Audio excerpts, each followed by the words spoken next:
भाई क्या आपने रियल लाइफ में अपने पसंदीदा कार्टून कैरेक्टर से कभी मिलना चाहा है? मैंने तो चाहा है, लेकिन इस तरह के उनके ऊंट पटांग एनिमेटेड डिजाइन को अगर रियल वर्ल्ड में लाया जाए तो वो दिखेंगे कैसे? इस बात का बेहतर आइडिया देने के लिए मेरे पास मेरा इंटर्न क्या नाम है उसका, ओह हाँ, जॉर्ज है। ये जनाब मिड जॉर्नी पर कुछ प्रॉम्प्ट एंटर करेंगे, जो एक एआई आर्ट मशीन है जो पिक्चर्स को इनपुट लेने और कुछ प्रॉम्प्ट्स को चलाकर उन्हें एडजस्ट करने में सक्षम है। लेकिन इनमें से कुछ तस्वीरें बड़ी प्यारी नहीं निकली जितनी मैंने आशा की थी, और इसी के साथ अपनी बचपन की पुरानी यादों को अलविदा कहो, क्योंकि आज हम आपके पसंदीदा कार्टून कैरेक्टर्स के कुछ रियलिस्टिक वर्जन पर एक नजर डालने वाले हैं।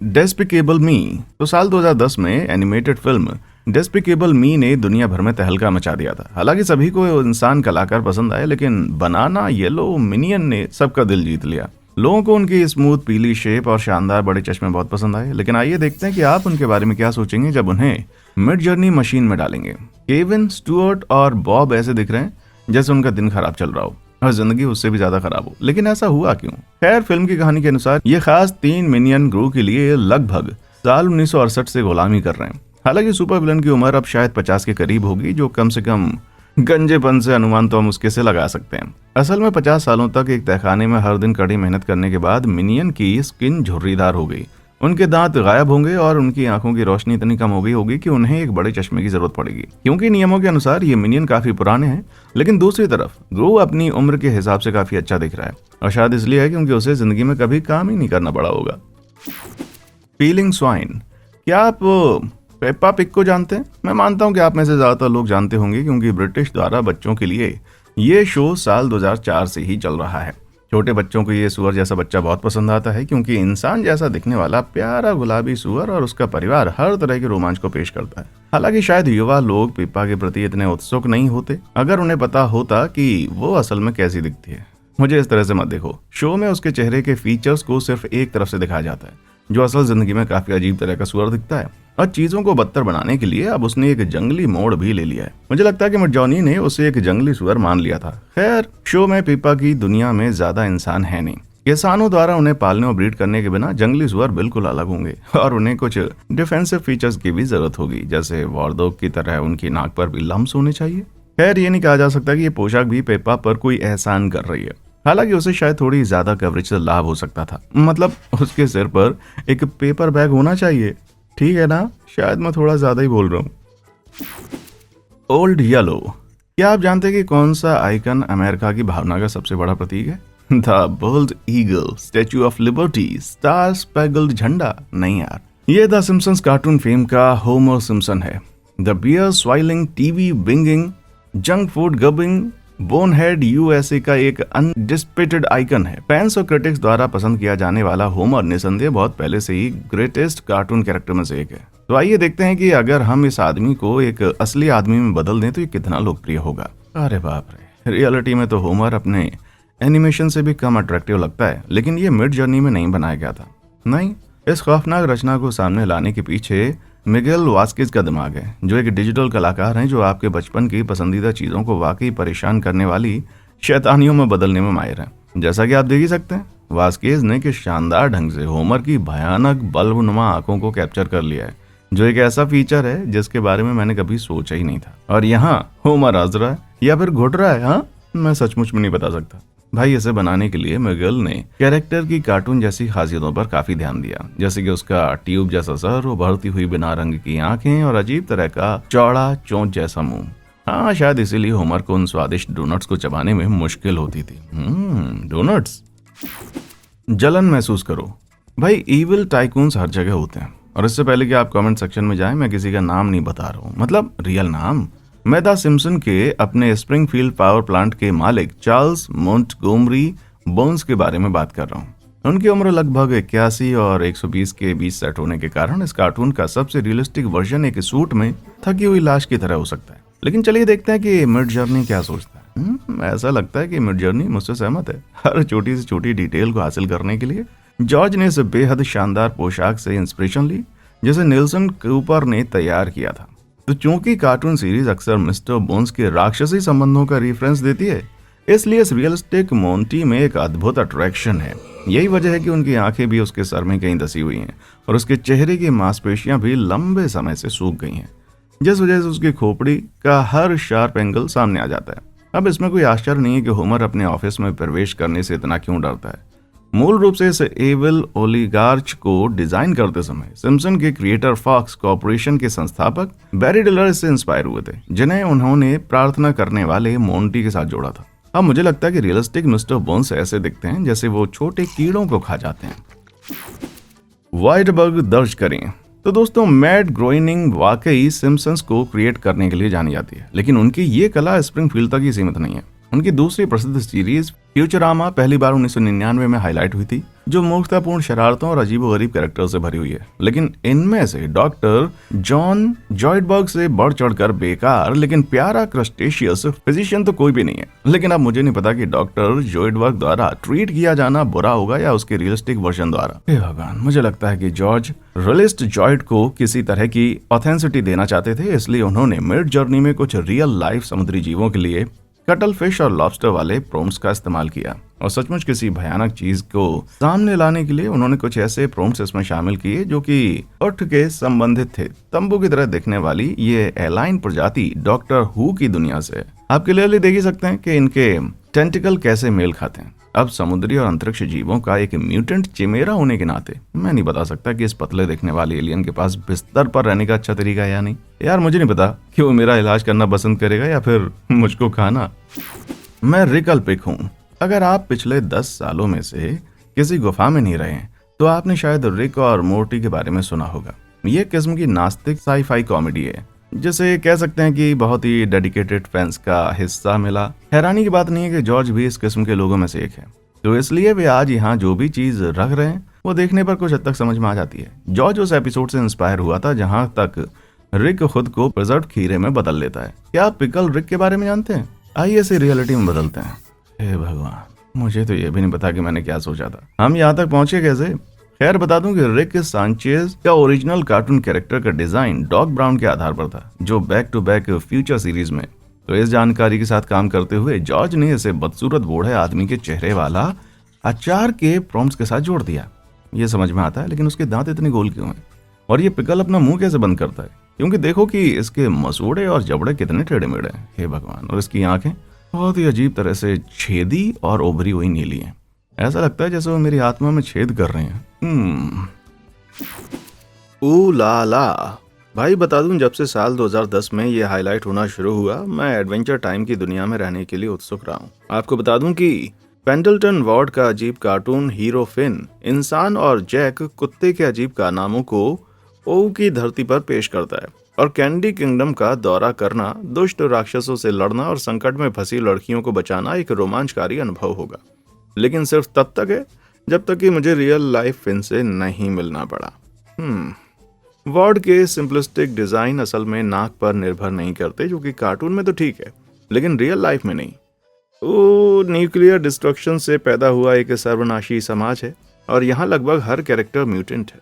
हालांकि फिन एक इंसान है, लेकिन ये कोई एक्सेप्शन नहीं है जो उसके सुस्त रहने की कमी और उसकी चौड़ी अलग अलग आंखों की व्याख्या करता है। आप शायद उसके गंदे दांतों को भी नोटिस करेंगे, क्योंकि कार्टूनों में फिन को डेंटिस्ट से बहुत ही डर लगता है। इसलिए उसमें कोई हैरानी नहीं होगी अगर कैंडी साम्राज्य की उन सारी ट्रिप्स ने उसके दांत खराब कर दिए हों। You disgusting, disgusting creature. तुमको क्या लगता है जैक? ठीक है, मैं सहमत हूँ। ओ भाई, क्या मैं सहमत हूँ? क्लैमिटी। बात है साल 1999 की। फॉर्मर मरीन बायोलॉजिस्ट स्टीफन हिलेनबर्ग ने एक ऐसी टीवी सीरीज बनाई जो हमारी कुछ पुरानी यादों को जगा सकती है। जी हाँ, स्पॉन्ज बॉब स्क्वायर पैंट्स। इसमें एक बहुत ही मनमोहक एनिमेट बड़ी आंखों वाला पैंट पहना हुआ समुद्री स्पॉन्ज बॉब समुद्र के नीचे उसके सभी दोस्त कार्टून लाइफ का अनुसरण करते हैं। ठीक है जॉर्ज, मुझे लगता है कि मैं तैयार हूँ। मुझे दिखाओ कि मिड जर्नी इसे कैसे पेश करता है। आप नहीं, इसके लिए मैं बिल्कुल भी तैयार नहीं था। वे आंखें, वो बिना पलकों वाली विशाल आंखें, हालांकि वे लिडलेस तो नहीं हो सकते, क्योंकि समुद्र में रहने वाले कई जीवों में पलकों के बजाय ब्लिंकिंग मेम्ब्रेन होता है जो ट्रांसलूसेंट होता है, इसलिए उन्हें धुंधली गहराई में भी दिखाई देता है।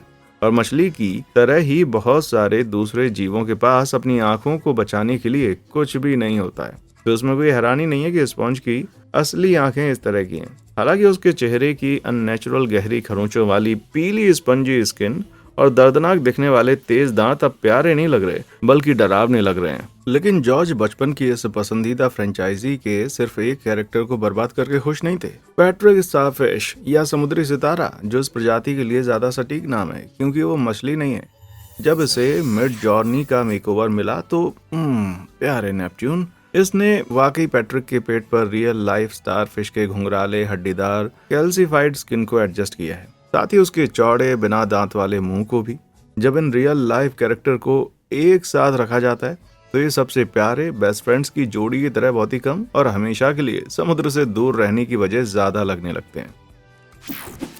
चूहे का जाल।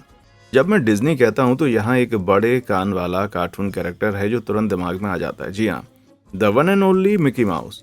लेकिन ईमानदारी से कहूं तो मुझे मिकी के डिजाइन में कोई माउस नहीं दिख रहा है। हाँ, उसके पास बड़े गोल कान और पूंछ जरूर है, लेकिन वो चिकना है। क्या चूहों के बाल नहीं होते? और उसकी आंखें चेहरे के आगे की तरफ हैं। आमतौर पर चूहों की आंखें सर के किनारों पर होती हैं क्योंकि वो शिकार होते हैं, और इस तरह से आंखें होने का मतलब है कि वो शिकारियों पर बेहतर तरीके से नजर रख सकते हैं। लेकिन आगे की तरफ आंखें होने का मतलब है कि मिकी खुद एक शिकारी है। तो नहीं, ये बात सही नहीं हो सकती। जॉर्ज, आइए देखते हैं कि क्या मिडजॉर्नी इस पसंदीदा मास्क को और ज्यादा रियलिस्टिक रूप दे सकता है या नहीं। मुझे ऐसा करने पर पछतावा होगा। मेरा मतलब है, मुझे वो फर तो मिल गया जो मैंने सोचा था, लेकिन वो भूरा रंग, लंपी मांस और वो विशाल बम्पी कान मुझे सही नहीं लग रहे। हालांकि ये एक चूहे के लिए शारीरिक रूप से ज्यादा बेहतर है, लेकिन इस चूहे की उसके चेहरे में धसी हुई आंखें अभी भी आगे की तरफ ही हैं। तो उसकी बेचैन करने वाली काली बिना दांतों वाली मुस्कान के बावजूद ये चूहा तकनीकी रूप से अभी भी एक शिकारी है भाई। हाँ ठीक है, मैं पहले भी डिज्नी वर्ल्ड में नहीं जाना चाहता था। Hip hop. अगर आपको लगता है कि मैं सिर्फ आपको डिज्नी की प्यारी और सारी तस्वीरों को नष्ट करने जा रहा हूं तो चिंता ना करें, वार्नर ब्रदर्स अगले आप हैं। बग्स बनी गाजर चबाने वाला ये बुद्धिमान आदमी वार्नर के आइडिया का आइकॉन अपनी सफलता के 1940 के दशक से रहा है। इसके लिए जॉर्ज ने बग्स की कल्पना करने का निर्णय लिया, जैसे कि उसके कैरेक्टर को 2 पैरों वाले इंसान जैसे रूप में ट्रांसलेट किया गया हो। वो कैसा लगता है? चलो खुद देख लो। हे भगवान! जॉर्ज, आपने मिडजॉर्नी में क्या लिखा था? एक बुरे सपने का प्रॉम्प्ट? अगर आप horror game 5 nights at Freddy's के फैन हैं तो क्या आपको नहीं लगता कि ये चीज फ्रेडी फेज़बियर के पिज्जा पर अनुचित नहीं लगेगी? हालांकि इसके ज्यादातर हिस्से भयानक तो नहीं है, लेकिन जब आप उस मुंह पर ध्यान देते हैं और परेशान करने वाले उन टेढ़े मेढ़े बेकार दांत, चौड़ी पीली आंखों को देखते हैं और इस तथ्य को लेकर चलते हैं कि ये इंसान की तरह खड़ा भी होता है, तो हाँ, मेरे अंदर से भागने की आवाज आती है मेरे भाई। क्षमा करें बग्स, लेकिन मैं इससे बाहर ही ठीक हूँ। ममो भाई, अगर मुझे फिक्शन की भूमि के किसी स्थान पर जाने का मौका मिले तो क्या आप जानते मैं कहाँ पर जाऊंगा? हाँ, सिम्पसन्स के मो टैवर्न को छोड़कर कहीं भी। यहाँ तक कि कार्टून के रूप में भी मैं बता सकता हूँ कि वो जगह बहुत ही भयानक है। लेकिन स्प्रिंगफील्ड का गुस्सैल कठोर स्वभाव वाला बरकीप मो सिजलास्क रियल लाइफ में कैसा दिखेगा? हालांकि मुझे कार्टून वर्जन बहुत ही बेकार लगा था, लेकिन जॉर्ज ने इस सजीव मो को कैसे बनाया होगा। शुरुआत के लिए अगर आपने कैरेक्टर के दूसरे रियलिस्टिक वर्जन देखे हैं तो आप इसकी तुलना अमेरिकी कॉमेडियन रिच हॉल से कर सकते हैं। हालांकि ये कोई कोइंसिडेंस नहीं है, बल्कि कहा जाता है कि सच में हॉल ही मो के कैरेक्टर के पीछे की रियल लाइफ इंस्पिरेशन है। और हॉल इस दावे का गर्व से समर्थन भी करता है क्योंकि वो सिम्पसन्स के राइटर जॉर्ज मेयर के साथ काम करता था। लेकिन तुम्हें पता है, मुझे जरा भी खुशी नहीं होगी अगर मैं किसी अनअट्रैक्टिव आदमी को इंस्पायर करूं। हालांकि यही एकमात्र इंस्पिरेशन नहीं है। पता चला है कि सिम्पसन्स डिजाइनर्स ने मो की अपीयरेंस को गोरिल्ला के आधार पर बनाया था। इसलिए जब जॉर्ज ने मिडजॉर्नी में कुछ अपीश प्रॉम्प्ट डाले तो इसके परिणाम में उसे एक भूरी स्किन, सुपर हाई स्नब नाक और लंबे मुंह वाला कैरेक्टर मिला। खैर, अगर प्लैनेट ऑफ द एप्स के लिए एक और सीक्वल बनने वाला है तो हम जानते हैं कि किसको बुलाना है ना? रन्स मिल गए। उन सभी में सबसे तेज कैरेक्टर कौन है? क्यों? निसंदेह सोनिक द हेजहॉग। इस स्पाइकी स्प्रिंटर को वीडियो गेम कंपनी सेगा ने निंटेंडो के मारियो कैरेक्टर के साथ पूरा करने के लिए बनाया था, और तब से ही सोनिक अपने खुद के वीडियो गेम, कई सारी टीवी सीरीज और एक फिल्म फ्रेंचाइजी का आइकन बन गया। इसके बारे में बात करें तो अगर लाइव एक्शन फिल्म ट्रेलर के उस खौफनाक वायरल सोनिक डिजाइन ने आपको परेशान नहीं किया है तो जॉर्ज और मुझे एक और मौका दीजिए। काश वे नीला धुंधलापन धुंधलाई होता, और भी ज्यादा भयानक कैसे दिख सकता है। खैर, क्या आपने कभी गौर किया है कि कार्टून सोनिक की दो अलग अलग आंखें नहीं है, बल्कि उसके पास बस एक बड़ी जुड़ी हुई आंख और झुका हुआ माथा है जो उसे सबसे अलग बनाता है। इसके अलावा सोनिक का मुंह उसके चेहरे के सिर्फ एक तरफ है। असल में क्लासिक जापानी मंगा और एनिमे कैरेक्टर डिजाइन के लिए आम बात होती है, क्योंकि इससे उन्हें ज्यादा गहरी साइड प्रोफाइल मिल जाती है। जोड़ी हुई आंख और बगल वाला मुंह 2D कैरेक्टर में अच्छे से फिट हो जाता है, लेकिन रियल लाइफ में हमें तेजी से इस चीज से जितना तेज हो सके दूर चले जाना चाहिए। एक्स्ट्रा ड्रोजी। पोकेमॉन की दुनिया प्यारे और मजेदार प्राणियों से भरी हुई है, लेकिन मुझे यकीन है कि रियल लाइफ में वे और भी ज्यादा बेहतर होंगे। इसके सभी डिजाइन शानदार हैं, जैसे पिकाचू से लेकर स्नोलैक्स तक। क्या डरावना हो सकता है? ओह गॉड, मैं तो हिप्नो के बारे में भूल ही गया। जी हाँ, ये हर किसी का सबसे कम पसंदीदा होगा।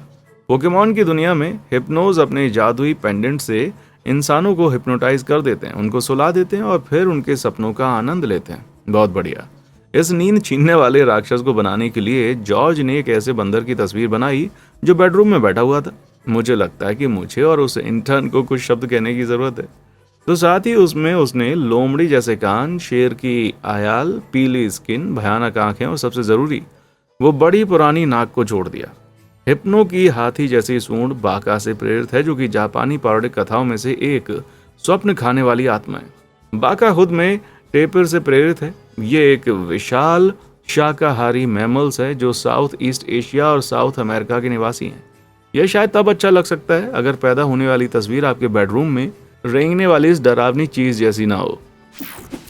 Charlie frown. दुख की बात है, लेकिन अगला क्या है? हाँ, ये पीनट्स है, जो इलस्ट्रेटर चार्ल्स एम शुल्ज ने लिखी थी।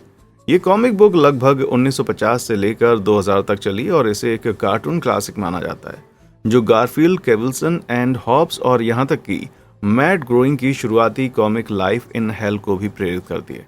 शुल्ज की सरल लेकिन अलग स्टाइल ने उनके कार्टून बच्चों को बड़े सर और छोटी काली आंखों वाला बना दिया। इसके अलावा शुल्ज ने कहानियों के हीरो चार्ली ब्राउन को भी गंजा कर दिया था। तो कुल मिलाकर मुझे यकीन है कि एक रियलिस्टिक चार्ली बिल्कुल ठीक दिखेगा। नहीं, मैं गलत था। अगर वो कभी किसी दूसरे पीनट्स हेलोवीन को खास बनाना चाहते हैं तो ये एक ऐसा डिज़ाइन है जो वाकई बच्चों को अपनी तरफ आकर्षित करेगा। इस तरह के डरावने कैरेक्टर को बनाने के लिए जॉर्ज फ्रैंकेनस्टीन ने एक छोटे बच्चे को तस्वीर के ऊपर एक अनयूजुअल हेयर स्टाइल ऐड किया और फिर उसके चेहरे को उस आंखों के घाव में बदल दिया ताकि वो कार्टून चार्ली जैसा दिखे। यार, इस तरह की गड़बड़ी को देखने के बाद मुझे लगता है कि मुझे कम से कम 5 सेंट की साइट्रिक मदद की जरूरत होगी। Psycho swamp. मुझे डर है कि अभी तक ये डरावना नहीं है, और उस बात से आप शायद अनुमान लगा सकते हैं कि बचपन का कौन सा पसंदीदा एनिमेटेड कैरेक्टर आगे आने वाला है। स्नेक ने पहली बार हमारी स्क्रीन पर 2001 में पादा था और तब से वो मीम्स का राजा बन गया। लेकिन जॉर्ज थोड़ा ज्यादा टिपिकल राक्षस बनना चाहता था। जिस तरह के दुष्ट, बदसूरत और क्रूर राक्षस के बारे में आप क्लासिक परियों कहानी में पढ़ते हैं, तो उनमें से स्नेक कैसा दिखाई देगा? खैर, दुनिया शायद इस अनियन गजलिंग राक्षस को देखकर घबरा गई होगी, जो कि पूरे समय दलदल के कीचड़ में लेटा रहता था, जिस कारण उसके शरीर पर मशरूम हो गए थे क्योंकि वो धीरे धीरे सड़ रहा था। फिल्म में स्नेक को अक्सर बदसूरत और बदबूदार बताया गया है, इसलिए जाहिर है कि उसके ये लक्षण बदतर ही होते चले जाएंगे अगर वो अपने इस तरह के बीमार एकांत जीवन को जारी रखेगा। और गंदगी, कीचड़ और मांस के प्रति स्नेक की रुचि देखते हुए जॉर्ज ने उसे नर्गल के साथ मिलाने का फैसला किया, जो वॉरहैमर ब्रह्मांड के सड़ाने वाले देवता हैं, जिसके परिणाम में एक विशाल हरी त्वचा वाला राक्षस, नुकीले दांत और छोटी नारंगी आंखों के साथ सामने है। भाई, मैं ये भी नहीं बताऊंगा कभी कि जॉर्ज ने गधे के साथ क्या किया। अपनी कल्पना को गुदगुदी करें। तो दोस्तों, आइकॉनिक मिस्टर मेन और लिटिल मिस बुक्स बच्चों और बड़ों को लगभग 1971 से एंटरटेन कर रही हैं, जब रोजर हरग्रीव्स ने सीरीज के पहले कैरेक्टर मिस्टर टिकल को लिखा था और चित्रित किया था। इस अजीब कहानी के हीरो के पास अजीब तरह से ही लंबे हाथ हैं, जिनका इस्तेमाल वो हर किसी को गुदगुदी करने के लिए करता है। उन कैरेक्टर को पुलिस को बुलाना चाहिए। इस परेशान करने वाली कहानी से प्रेरित होकर इंटर्न जॉर्ज ने भटकते हाथों वाले इस वाको को हमारी दुनिया में लाने का फैसला किया। पर मुझे हैरानी क्यों नहीं हुई? बता दूं कि हर ग्रीव्स के बहुत से कैरेक्टर्स के पास बताने के लिए कई फीचर्स नहीं है, जैसे कि जोड़, नाक या कान। और यही वजह है कि रियल मिस्टर टिकल मास्क एक गोले पर लटकाए हुए 2 टेंटिकल्स की तरह दिखता है। तो एक बच्चे के कैरेक्टर को दर्शाने के बजाय गोल शरीर, लंबी भुजाएं और बड़ी काली आंखों के साथ ये चीज एक अजीब मांसल वाली मकड़ी की तरह दिखती है। और इसी के साथ हम अपनी फोबिया की लिस्ट में गुदगुदी भी जोड़ सकते हैं। वाह भाई वाह। ना जाने कहां, जब भी मुझे पुरानी यादों की डोज की जरूरत होती है तो मैं उस चीज की ओर रुख करता हूं जो मेरे जीवन को अर्थ देती है। जी हाँ, बच्चों का टेलीविजन। करेज द कोवार्डली डॉग की तरह कुछ भी दिल को नहीं छूता है। जी हाँ, ये शो डरावने पुराने घर में रहने वाले एक गुलाबी पिल्ले के बारे में। शो अपने डार्क ह्यूमर, विचित्र इमेजिनरी और अजीब वाइब्स के लिए इंटरनेट फैंस का पसंदीदा बन गया। अब जॉर्ज ने कहा कि वो इस करेज को और भी ज्यादा डरावना बनाना चाहता था, लेकिन कैसे? हाँ, उसे रियल लाइफ में लाकर। खैर, मैं यूस्टिस को इस कुत्ते से नफरत करने के लिए दोष नहीं देता। करेज की प्रेरणा टेक्स एवरी की मानिक दुनिया से ली गई है, जो अपनी वाइल्ड जंगली एनिमेशन और बेतुके गैंग्स के लिए प्रसिद्ध हो गया है। जबड़े हिला देने वाली वो चीखें कार्टून में अच्छी लगती हैं, लेकिन रियल लाइफ में नहीं। जॉर्ज ने कुत्ते के गुलाबी रंग की व्याख्या चिकनी नंगी स्किन के रूप में की, इसलिए उस पर कोई फर नहीं है। चिंता मत करो करेज, हम सभी कभी न कभी गंजेपन का अनुभव करते ही हैं। अपमानजनक पिता। अगर आपको ईरानी के वेश में ऑफेंसिव ह्यूमर पसंद है तो आपके लिए एक शो लेकर आया हूँ। बता दूं, फैमिली गाय ने पहली बार 90 के दशक के अंत में हमारी स्क्रीन पर धूम मचाई थी, और ऐसा लगता है कि ये तब से वहीं पर अटका हुआ है। बहुत सारे कार्टून्स की तरह क्रिएटर सेठ मैकफर्लेन ने कॉमेडिक इफेक्ट के लिए अपने कैरेक्टर्स के फीचर्स को बढ़ा चढ़ाकर पेश किया। यहाँ 2 मेन कैरेक्टर पीटर और लोइस को ले लीजिए, जिनमें से हर एक में कुछ सुंदर, ध्यान से देखने योग्य फीचर हैं। तो रियल लाइफ में जोड़ी कैसी दिखती होगी? ओ भाई ओ, हमारे इंटर्न को पीटर का वो एग्जैजरेटेड कम साइज वाला पार्ट मिल गया। वो पार्टमैन और योगा बॉल जैसा दिखता है। यार, ये मेरे अपने ही यंगर पतले वर्जन को देखने जैसा है। हालांकि हम उसके चिन्ह के आकार के बारे में जितना कम बोलेंगे उतना ही बेहतर होगा। जहां तक लोइस की बात है तो मैं इसे ना समझ पड़ोसी कहता हूँ। इसमें कोई हैरानी नहीं है कि वो नाक से आवाज निकालता है, क्योंकि उसके चेहरे पर 50% नाक ही है। हालांकि इन कैरेक्टर्स के कार्टून वर्जन उन्हें बहुत सी सीरीज में अपनी अजीब हरकतों से बचने में मदद करते हैं। भाई, मुझे ये देखने की उत्सुकता होगी कि कार्टून का लाइव एक्शन वर्जन कैसा होगा। हालांकि मुझे यकीन है कि कास्टिंग एक बुरे सपने जैसा होगा। डेड रॉक का शहर। अगर 1960 के मॉडर्न स्टोन युग के परिवार के बारे में एनिमेटेड सिटकॉम द फ्लिंटस्टोन्स ने मुझे कुछ सिखाया है तो वो ये था कि इंसान भी डायनासोर के साथ अस्तित्व में थे और उन्हें रोजमर्रा के टूल्स के रूप में इस्तेमाल करते थे। एक्सकेवेटर से लेकर कारों तक ये विशाल डॉपी विनम्र प्राणी किसी भी इंसान की इच्छा के आगे झुकने में खुश रहते थे। अरे मतलब, हालांकि सच में ऐसा कुछ नहीं हुआ था, क्योंकि पहली बात यह है कि डायनासोर्स का सफाया लगभग 65 मिलियन साल पहले हुआ था, जिसके बाद आया इंसान। लेकिन अगर वे लगभग एक ही समय में अस्तित्व में होते तो क्या ये मंजर फ्लिंटस्टोन डायनोटोपिया जैसा दिखता? क्या हमें इसका पता लगाना चाहिए? जॉर्ज, आपके पास हमारे लिए क्या है? वाह, ये तो यूटोपिया जैसा कम और नरक जैसा ज्यादा लगता है। यहाँ हमारे पास मेन कैरेक्टर फ्रेड फ्लिंटस्टोन है, जो अपने डरावने पालतू डायनासोर डिनो से डर रहा है और छिप रहा है, जो भूखा लगता है। तो खैर, यहाँ पर हुआ क्या है? अब कार्टून्स में डिनो एक सोक्सोरस है। ये डायनासोर की पूरी तरह से बनाई गई नस्ल है जो कुत्ते के जैसी है, लेकिन डिनो को एक ऐसे मांस खाने वाले जानवर के रूप में चित्रित किया गया है जो अक्सर स्टेक और पसलियों पर लार टपकाते हैं। लेकिन ये सिर्फ तभी समझ में आता है जब स्नोक्सोरस रियल होता है। तो ये एक बाइपेडल मांसाहारी होगा, रैप्टर या टीरेक्स की तरह। भाई, रियल लाइफ फ्लिंटस्टोन्स एक भयानक जुरासिक पार्क प्रीक्वल जैसा दिखने लग गया है। Last stitch effort. एक ऐसा पिल्ला पानी की कल्पना करें जो आखिर में एक विनाशकारी एलियन का रूप ले लेगा। हालांकि मुझे इसकी कल्पना करने की जरूरत नहीं है, क्योंकि मैंने लिलो और स्टिच को देखा है। रुको, क्या तुमने नहीं देखा? ठीक है, आप में से 12 लोगों के लिए जिन्होंने डिज्नी की महान ओप्स नहीं देखी है, उन्हें बता दूं कि 2002 की एनिमेटेड फिल्म में लीलो नाम की एक हवाईयन लड़की थी जो एक एक्स्ट्रा टेरेस्ट्रियल एक्सपेरिमेंट स्टिच को अपनाती है। इसके बाद उतार चढ़ाव आते हैं, अच्छी फीलिंग्स भरपूर होती हैं। तो ये देखते हुए कि स्टिच कितना प्यारा दिखता है, लेकिन मेरे इंटर्न ने इसे मेरे लिए कितना बर्बाद कर दिया है। चलो, मुझे उसके नोट्स देखने दो। खैर, वो नीच, बेईमान और कमियों से भरा हो सकता है। ओह जॉर्ज, अपने बारे में इस तरह से बात मत करो। तो आप मिड जॉर्नी स्टिच के बारे में बात कर रहे थे। खैर, फिल्म में स्टिच एक अजीब कुत्ते जैसा दिखता था, जिससे उसे धरती पर उतरकर पाउंड में जगह मिल गई थी। फिर उसने अपनी बाजुओं का एक सेट हटा दिया और चारों तरफ चलना शुरू कर दिया। इसके साथ काम करते हुए जॉर्ज ने अपनी उभरी हुई काली आंखों और ऊंची नाक के लिए एक पग की तस्वीर का इस्तेमाल किया। फिर अपने चेहरे के स्ट्रक्चर और चमड़े की नाक के लिए इसे कोआला से स्मूथ किया। अब बस उसे नीला रंग देना था और हे प्रेस्टो, आपको ओहाना लिविंग हॉरर का एक रियलिस्टिक वर्जन तैयार हो चुका है। शुक्रिया जॉर्ज, मेरी बचपन की एक और याद को बर्बाद करने के लिए। अगर मैंने तुम्हें कुछ भी भुगतान किया तो मैं तुम्हारा वेतन काट लूंगा। तो दोस्तों, इनमें से कौन से पसंदीदा कार्टून की कल्पना आपने फिर से की और कौन से दूसरे कार्टूनों को रियलिस्टिक ट्रीटमेंट मिलना चाहिए? साथ ही मैं इस समय एक नए इंटर्न की तलाश में हूँ। क्या कोई दिलचस्पी रखता है? मुझे नीचे कमेंट सेक्शन में आकर बताएं। और हाँ, देखने के लिए शुक्रिया।